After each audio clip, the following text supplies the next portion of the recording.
Night. The ebb slips from the rock. The sunken tide rocks lift streaming shoulders out of the slack, the slow west sombering its torch. A ship's light shows faintly, far out, over the weight of the prone ocean, on the low cloud. Over the dark mountain, over the dark pine wood, down the long dark valley along the shrunken river, returns the splendor without rays, the shining of shadow. Peace bringer, the matrix of all shining and quieter of shining. Where the shore widens on the bay, she opens dark wings, and the ocean accepts her glory. O soul worshipful of her, you, like the ocean, have grave depths where she dwells always. And the film of waves above that takes the sun takes also her, with more love. The sun lovers have a blonde favorite, a father of lights and noises, wars, weeping and laughter, hot labor, lust and delight, and the other blemishes.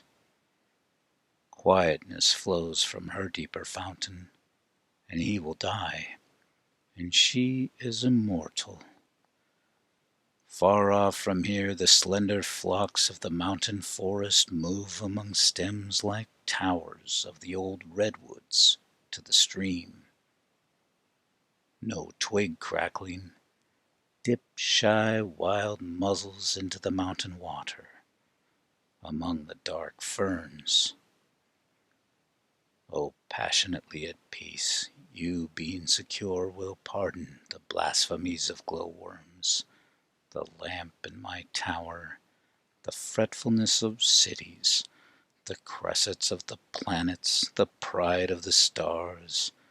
This August night in a rift of cloud Antares reddens, the Great One, the ancient torch, a lord among lost children. The earth's orbit doubled would not girdle his greatness, one fire globed out of grasp of the bind enormous. But to you, O night, what? Not a spark? What flicker of a spark in the faint far glimmer of a lost fire dying in the desert? Dim coals of a sandpit the Bedouins wandered from at dawn. Ah, singing prayer, to what gulfs tempted suddenly are you more lost? To us the near-hand mountain be a measure of height, the tide-worn cliff at the sea-gate a measure of continuance. The tide, moving the night's vastness with lonely voices, turns.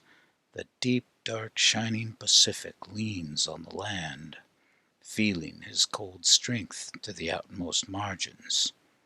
You, night, will resume the stars in your time. Oh, passionately at peace, when will that tide draw shoreward?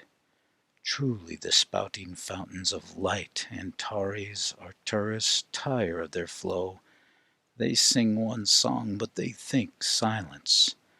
The striding winter giant Orion shines, and dreams darkness, and life, the flicker of men and moths, and the wolf on the hill, though furious for continuance, passionately feeding, passionately remaking itself upon its mates, remembers deep inward the calm mother, the quietness of the womb and the egg, the primal and the latter silences. Dear night, it is memory prophesies, prophecy that remembers the charm of the dark. And I and my people, we are willing to love the 80 years heartily, but as a sailor loves the sea, when the helm is for harbor.